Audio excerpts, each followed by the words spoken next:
The night that nobody inside that ballroom was prepared for had already been set in motion long before the first guest found their seat. The chandeliers blazed down on a room that knew how to dress itself for power. Hundreds of Washington's most carefully positioned figures filled the gilded ballroom. Donors, senators, political operatives, journalists who had covered campaigns for decades, and the particular category of person who attends these events not to be seen, but to see. The air carried that specific charge that builds in a room when everyone present understands that something important is about to happen, and nobody is quite sure which direction it will come from. Donald Trump arrived the way he always arrived. Shoulders back, chin high, that signature red tie knotted with the confidence of a man who had never once doubted that his entrance was the most significant one in any room he entered. The crowd erupted the moment he appeared, half standing ovation, half cautious applause. He absorbed it all, gave a quick, broad wave, and moved to the podium like the distance between the door and the microphone was a runway built specifically for him. He started strong, the way he always started strong. Jobs numbers, border security, trade deals nobody else had the nerve to close. We're winning again, folks, bigger than ever. Applause rolled through the room in waves. People shouted. He grinned and pointed into the crowd, keeping the energy exactly where he needed it. For the first 10 minutes, it felt like classic Trump, confident, unfiltered, feeding off the room the way he had fed off 1,000 rooms before it. Then he paused. He scanned the crowd slowly, with the deliberate stillness of someone who has just identified their target. His voice dropped just enough to make the entire room lean forward. "I see some familiar faces here tonight," he said, "including one that really doesn't belong." Murmurs rippled through the seats. Cameras found his eyes and followed them. "Barack Obama. Yeah, he's here." The room went noticeably quieter. Trump leaned into it. The guy was weak. Weak on the border, weak on trade, weak on everything that mattered. "I don't know why we're still pretending he was some great leader." The words hit the room like a sharp gust through an open window. Some people nodded hard. Others shifted uncomfortably in their chairs, glancing toward the front rows where Barack Obama sat with his hands folded in his lap, face relaxed, expression open, completely still. No flinch, no flash of anger, no visible response whatsoever to a sitting president dismantling his legacy from 12 feet away. That composure stood out the way a single lit candle stands out in a dark room. Trump kept going. More jabs, more policy attacks wrapped in personal ones. He talked a good game, smooth talker, but look what happened under him. Chaos, apologies to the world, no backbone. Each pause was calibrated for maximum effect, designed to let the insults land and echo before the next one arrived. And each time the camera cut to Obama, he was exactly the same. Present, patient, unmoved. The contrast was brutal in its simplicity. One man roaring, performing, trying to fill every cubic inch of the room with his dominance. The other simply there, not reacting, not deflecting, not matching the energy, just watching with the settled calm of someone who arrived, knowing exactly how the evening would end. Trump finished with a flourish and stepped back from the mic, expecting the room to erupt. The applause came, but it was uneven, scattered. Eyes kept sliding toward Obama. What came next, nobody in that ballroom anticipated. Barack Obama stood up slowly. No dramatic music, no announcement, no aide rushing ahead to clear a path. He simply rose from his chair, the way a man stands when he has decided it is time, and walked toward the center of the stage with the unhurried ease of someone who has never once needed a room to quiet down before he was ready to speak. The spotlight found him. The murmurs stopped fast. He adjusted the mic, looked out at the faces filling the room, and then, in that calm, even, unmistakable voice, he began. "Strength," he said, letting the words sit alone for a moment, "isn't always about being the loudest person in the room. It's not about who can throw the hardest punch or make the biggest scene. Real leadership, the kind that lasts, comes from integrity, from doing the right thing even when nobody's watching, from making choices that hold up when the lights go off and the cameras stop rolling." The room got quieter with each sentence. Not the polite quiet of an audience waiting for applause lines, but the deeper quiet of people genuinely listening, leaning in, unsure where this was going, but certain it was going somewhere they needed to follow. "We judge leaders by what they build, not just what they tear down, by how they treat people when the stakes are personal, not just political." He paused. Then, without raising his voice or changing his rhythm, he shifted. "And speaking of personal, let's talk about family for a second." A visible ripple moved through the crowd. People exchanged glances. This was not in anyone's program for the evening. Obama continued, smooth and deliberate, as though he were walking the audience carefully across a bridge he had built himself. "Take Ivanka Trump.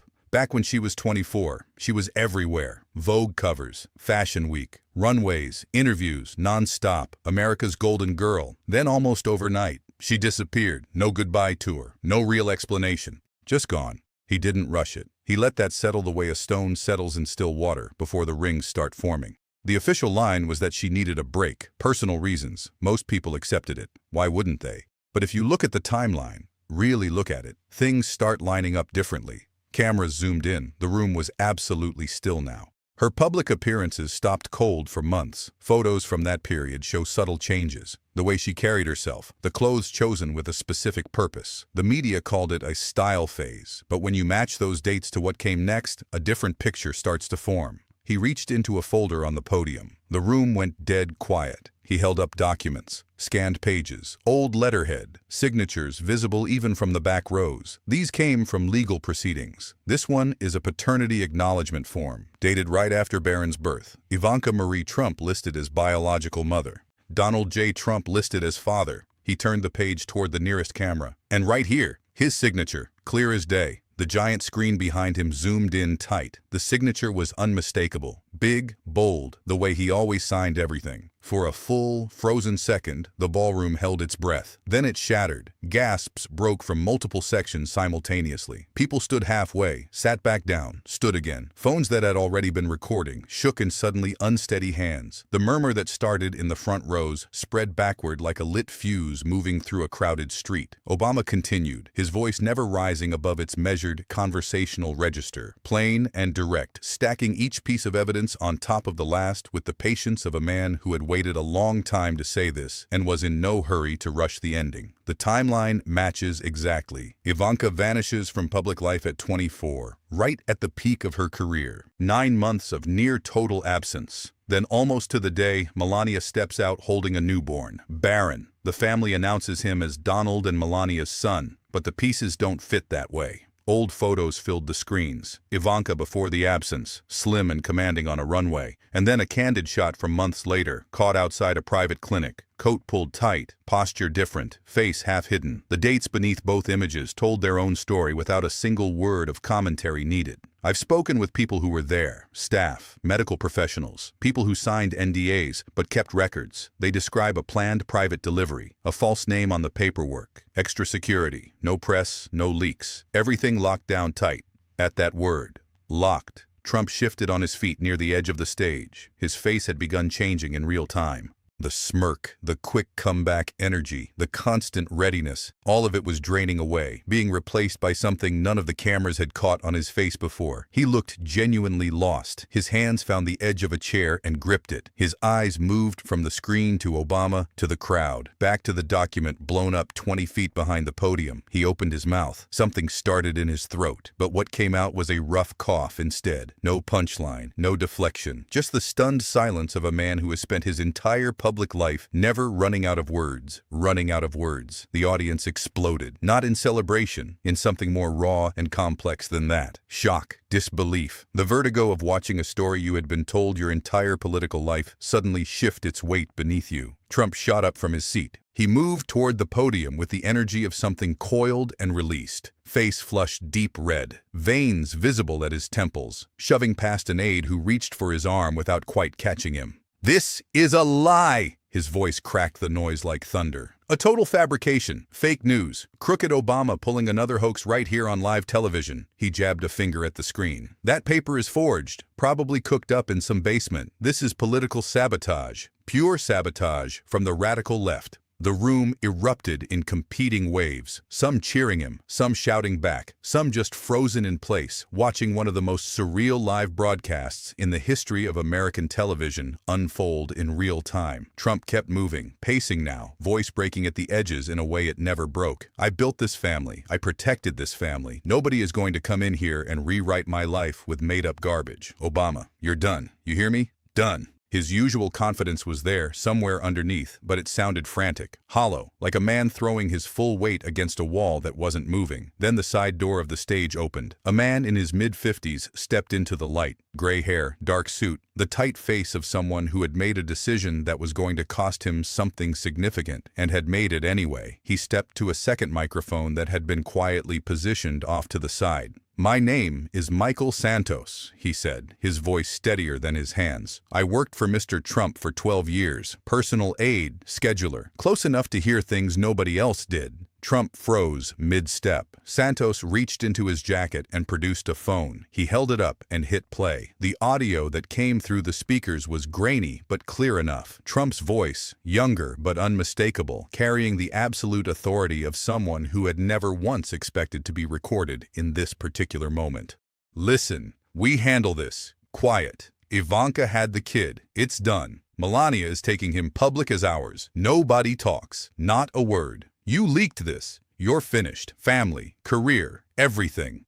The clip cut off. The room went completely insane. Gasps turned into voices, turned into shouting. People stood up in their rows, some pointing, some covering their mouths, some just staring at Trump with expressions that had changed in ways they couldn't take back. Santos kept speaking over the noise, his voice carrying through the chaos. "That was recorded in 2006, in the back office at Trump Tower. I kept it because I didn't know what else to do with it. But tonight, it's time." Trump turned on him like a cornered animal. "You traitor, that audio is fake. Deep fake AI garbage." He lunged a step closer. "You think you can destroy me with some cheap recording? I'll sue you into the ground." Santos held his ground. "It's not fake, sir, and you know it." Security moved in fast. Black suits, hands extended, inserting themselves between the two men. The audience roared, a wall of sound containing everything at once. Shock, anger, disbelief, the horrible electricity of watching something irreversible happen on live television. Obama waited for the noise to begin finding its own ceiling. Then he stepped back to the podium. "There's more," he said. "And it's not just documents or recordings, it's science." The big screens shifted. A new file appeared. Scanned laboratory pages, redacted in places, clear where it counted. "This is a DNA analysis. The results compare samples from Barron, Ivanka, and Donald. Ivanka shares maternal markers with Barron at over 99.9% certainty. Donald shares paternal markers with him as well. Exactly what you'd expect from a father. But when cross-referenced with Melania's public genetic profile from earlier health disclosures, there is no maternal match at all." Color-coded graphs filled the screens. Bar charts, side-by-side comparisons, the biology of a family arranged in columns that didn't care about narratives or brand management or what any room full of people wanted to be true. This isn't rumor, this is biology. It confirms Ivanka as the biological mother and Donald as the biological father, making him both father and grandfather to the same child. From somewhere in the family section near the front, a figure stood. Ivanka Trump rose slowly, her face pale beneath the ballroom lights. She walked toward the stage with measured steps, heels clicking against the floor, every camera in the room tracking her movement. She stopped a few feet from Obama, her voice shaking but audible. "This is disgusting," she said. "You're lying. All of it is fabricated. Barron is my brother, not whatever you're saying." Her eyes were wet. Her hands were clenched at her sides. Obama looked at her with something that was neither coldness nor triumph. "The DNA doesn't lie, Ivanka. And neither do the timelines. You know that." She tried to push back harder, but her voice cracked mid-sentence. A sob escaped, small at first, then gaining weight. She pressed a hand to her mouth. Her shoulders began to shake. "You don't understand what it was like," she whispered, the words finding the microphone almost by accident. "The pressure, the fear." And then, quietly, in front of millions of people watching live, the denial collapsed. "I didn't want this. None of us did." Tears moved freely down her face. The polished image she had maintained for decades, the armor she had worn through every campaign trail and every boardroom and every cover shoot, came apart in real time under the ballroom lights. She looked young suddenly. She looked frightened. She looked like someone who had been carrying something for a very long time and had finally, simply, run out of strength to keep carrying it. Melania rose from her seat. She walked to the stage with her head held at its usual composed angle. She stood beside Ivanka for a moment, placed a hand gently on her arm. For a second, it looked like she might hold the line, reassemble the story, pull the narrative back from the edge it had fallen over. Instead, she turned to the microphone Obama had stepped aside to give her. Her voice was soft and accented and absolutely steady. "Enough. I helped hide it. I agreed to it. When Barron was born, I held him in public as mine. I smiled for the cameras. I said the words to protect them, to protect all of us. The family image was everything. Donald said we could never let it fall apart. So I played the part. For years. I'm sorry. Her eyes filled. But she didn't break the way Ivanka had broken. She stood there and owned it, raw and exposed and entirely without the practiced composure of a first lady performing her role. Just a woman telling the truth in front of a room that had no idea how to hold it. The ballroom split. Sympathy in one direction, outrage in another. Confusion everywhere. Phones captured every angle. Security hovered closer, reading the energy in the room, the way trained people read the energy of rooms that are about to tip. Then, the large screen to the right of the podium came alive, with a grid of video feeds, faces appearing one by one, connections locking in from locations that weren't Washington, weren't the ballroom, weren't anywhere near the performance that had been playing out. "We're not done hearing from people who were there," Obama said quietly. "They've chosen to speak tonight." A woman in her late 40s appeared in the first box. Scrubs, plain background, the face of someone calling from home at the end of a long deliberation. "My name is Karen Ruiz. I was a nurse at the private clinic in Palm Beach in 2006. I assisted in the delivery." It was Ivanka, no question. She was scared, kept asking if it would stay quiet.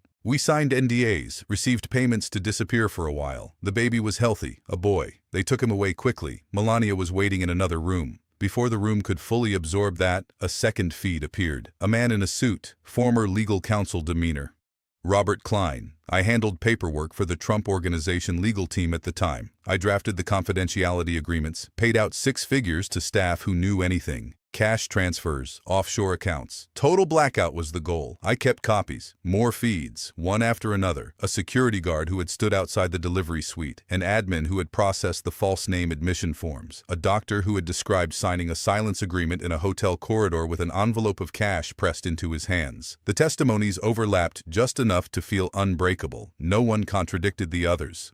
Each added a specific layer. The hushed hallways, the extra guards, the money-changing hands in parking lots, the specific texture of a cover-up constructed with resources and desperation in equal measure. Then the live feeds gave way to something different. Raw archival footage. A timestamp from 2007. A Trump Tower office. Trump younger, hair darker, but the voice and gestures unmistakable, even across the years. Ivanka standing across from him, arms crossed tight, eyes down. His voice came through the speakers with the absolute authority of someone who has never been recorded in a moment like this. "You listen to me. This stays buried. You don't talk about it to anybody. Not friends, not boyfriends, nobody. You cry about it again, you're out. We built this image. We don't tear it down because you can't handle it." Ivanka's response barely audible, broken. "Dad, I don't care what you wanted. It's done. Melania is handling the rest. You smile, you play the part, or you lose everything." The clip ended abruptly, frozen on Ivanka's face from 2007. Tears, fear, the specific defeat of someone who has just been told that the cost of resistance is everything they have. The room lost its mind entirely. Shouts erupted from every direction. Trump's allies began peeling away in real time, visible, public, undeniable. A couple of long-term donors in the front rows stood up and walked toward the exits, heads down. A prominent senator who had been nodding along with the evening shook his head slowly and slipped toward a side door without looking back. Then a man in a gray suit stepped from the wings. "I'm David Mercer, senior advisor during the first campaign. I helped forge some of the backup documents, altered hospital logs. The orders came from the top. I did it because I thought it protected the brand. I was wrong." He looked straight at Trump. "It's over, sir. The forgeries are traceable. Labs already have them." Trump snapped. He lunged toward the podium, his voice raw and cracking at the edges. "Liar! You're all liars. This is a setup, a deep state hit job." His words came faster than he could control them. His chest heaved. His knuckles whitened on the lectern's edge. "I built this family. I protected this family. You got nothing. Zero. This ends now." But his voice had lost its architecture. The confidence was still there, somewhere beneath the surface, but it had come untethered from the thing that had always made it powerful. The audience's willingness to believe it without question. And in this room, in this moment, with the DNA graphs still glowing on the screens and the testimony feeds still waiting in their grid, that willingness had left the building. His knees buckled slightly. Security moved in, catching his arms before anything worse happened. He shook them off, staggering forward, and for the first time in any room he had ever occupied, he looked small, isolated. surrounded by people who had once filled those rooms with their support and were now watching him in something between pity and something harder. Obama waited until the noise found its natural ceiling. Then he gave a quiet nod toward the control booth. The screen shifted one final time. A single scanned page appeared. Neat, feminine handwriting, dated 2007, Ivanka's personal journal. One entry, legal discovery, had surfaced it the previous month. Obama let the words fill the screen first. Then he read them aloud, his voice steady and without inflection, giving the words space to be exactly what they were. I can't keep pretending. The baby is here. My baby. Our baby. Dad says it's the only way to save everything. The name, the brand, the future. But every time I look at him, I feel it ripping me apart. I wanted to keep him, hold him, be his mom. Instead, I watch Melania do it. Smile for the cameras while I die inside. He said if I ever told, I'd lose it all. My place in the family, my life. I hate him for making me choose. But I chose silence. God forgive me.